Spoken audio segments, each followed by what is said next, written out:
The Woodland Cultural Centre in Brantford will receive more than $1 million from the federal government for its Save the Evidence project. As Julie Sharp tells us, the evidence will include stories from residential school survivors.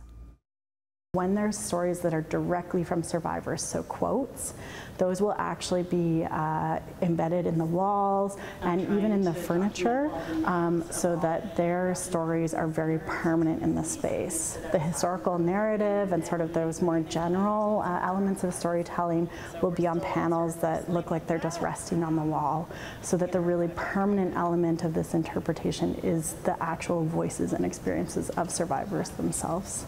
Back in 2015, the Save the Evidence project started to help protect Canada's largest facility managed by First Nations, which is on the site of the former Mohawk Institute Residential School.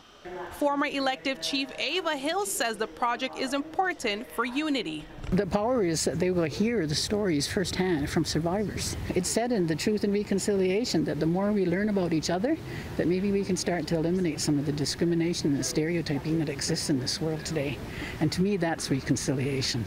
$1.3 million will go to the Save the Evidence project, and the Canadian Arts Presentation Fund will provide $75,000 over 3 years to put towards seasonal celebrations. Hamilton Liberal MP Lisa Hefner says it's not going to be easy, but the government is committed to the conservation of the exhibit. I'm so grateful to be here today, particularly with this announcement, which will continue to help us preserve and strengthen Indigenous language and culture and history and art.